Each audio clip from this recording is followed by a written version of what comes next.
Hello, this is John with Star.Make and welcome to another video. This video we're going to focus on single extrusion printers and how you don't need to be limited creatively or artistically with the fact that you're only pushing one kind of filament at one time. As you see over here, if you're using a good design and you're using a filament that fits the design or fits the needs of where the piece is going to go into, single colors and single filaments are not a problem. They look good. They're perfect design elements. But if you want to push your prints a little bit higher artistically and creatively, we're going to talk about a couple things. We're going to talk about blending filaments together, and we're going to talk about hand coloring filaments. Now, I want to tell you right now that this is all at your own risk. I don't know how familiar you are with your printer, with clearing clogs, with clearing jams in the gear assembly. We're going to be doing some kind of funky stuff. Instead of just sending one filament through your printer, we're going to be sending a couple, or we're even going to be sending some filaments with some foreign substance on it, like the inks and dyes and things like that. So let's get started. If you saw one of our previous videos on creating this character here, you saw that halfway through we put a pause in our G code. We jogged the extruder over and then sent through the yellow long enough that it cleared out all the black and the yellow became a pure layer, and then resumed the print. And basically what we're doing here is the exact same thing. Here's a tiny little one shell vase that we printed, and we did pretty much the same way as we did Forrest Burns, the character on the left. And the way we did that was we either programmed a pause in our G code, or if you just want to kind of do it randomly, you can pause your printer or your software at any time, jog that extruder out of the way. And again, we're jogging the extruder out because it's a hot piece of metal, and it's allowed to sit on your print, it will cause melting and cause issues. So once you jog that out of the way, you can put your filament down in, get it, push it down just so that it starts squirting a little bit of extruded material out the bottom. Clean that off with a set of tweezers and then resume your print. That's going to melt and blend a little bit of your filament together, and that'll give you just a tiny bit of gradient. Now, some colors will give you a better gradient while others won't. And if you look here, this vase right here is we did the exact same thing, and I was hoping for a little bit better gradient, but I didn't get it.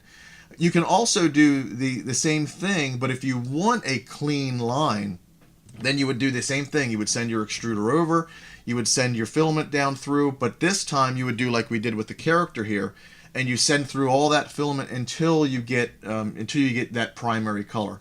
So instead of that extrusion reservoir melting your new filament over top of the old filament and then giving you a little bit of a blending action there, you're cleaning out all that old filament first.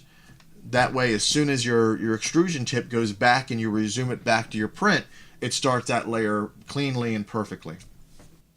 Now, if you don't want to blend your filaments, or maybe your filament supply is a little bit limited, or you just want to get something that you can colorize. Now, what we're using white. We've used natural, we used clear, and we've used gray. And I'm going to show you a couple different options on that. But we're coloring them, and I know online that a lot of people are coloring these things with permanent ink markers, and we like that idea, and we've tried it. We didn't really have much luck, except for completely covering the filament. It takes a lot of time, and the colors seem to be pretty limited. Also, you seem to pay a lot of money just for a little sponge in a tube that's soaking up this ink. So we found a product online, and we're not endorsed or sponsored by this product at all, but it's called Ranger Alcohol Ink, and I think it's Adirondack tones. I'm sure other colors may Adirondack Ranger inks. These work out really well, and these are alcohol inks. So our theory behind that is it's alcohol that is carrying the pigment. It's going to evaporate pretty quickly, and it's going to leave as pure of a pigment as possible. Just as a side note, wear gloves. This stuff does not want to come off pretty easy once you get it on your hands. And it just seems that this stuff has a lot more colors. I mean, heck, this is lettuce. This is lettuce color. case you want to print some lettuce. So the thing about that is you can put this on your filament. You can get it on there. You can allow your filament to dry. Make sure you dry your filament in a dust-free area, just because it gets really sticky before it gets dry, and any dust that falls on it's going to get on there, and it's going to eventually go through your extruder. And let me show you. Just show you a couple sample prints that we printed. Our first print that we had printed with these inks was this right here. And that is a combination of indigo, let's see. I'm looking at the colors to try.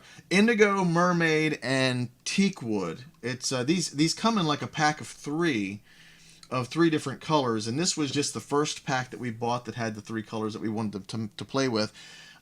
Here's a couple ideas, a couple thoughts with working with these inks. First of all, sometimes the inks, they will change color as they go through the heating of the extruder. The teak wood seems to take on more of a greenish tone when sending it through by itself with filament. And but the other colors seem pretty good. And colors also, remember how I told you that colors blend in that extrusion chamber. Some colors seem to stick around a lot longer than others. So a lot of testing is going to be required here. This is our first print, and that is on white filament. Our second print was on actually like a grayish filament. And the interesting part about that is that when you have when you send these colors through with white filament, it seems like they go pastel, white, clear, something like that. They will go a little bit of a pastel color. And when you use a gray filament, at least for the colors that I've tried so far, it seems to give you a much more pronounced color. That's our second print there. Here's a print with the indigo on a UV. This is the UV filament that turns purple when exposed to UV light. And we've printed some more, and some more, and some more, and some more. This one here is a little bit interesting. The Ranger inks have a metallic series, and it has a silver and a gold metallic. And just to see if I could clog my head, I put some silver metallic on this here, and it was eggplant purple for guys out there. It's purple. So this is a purple, which is like a grayish purple, and then I did the purple on the filament entirely, and then I splattered some of the silver on that as well, and this is how that came out.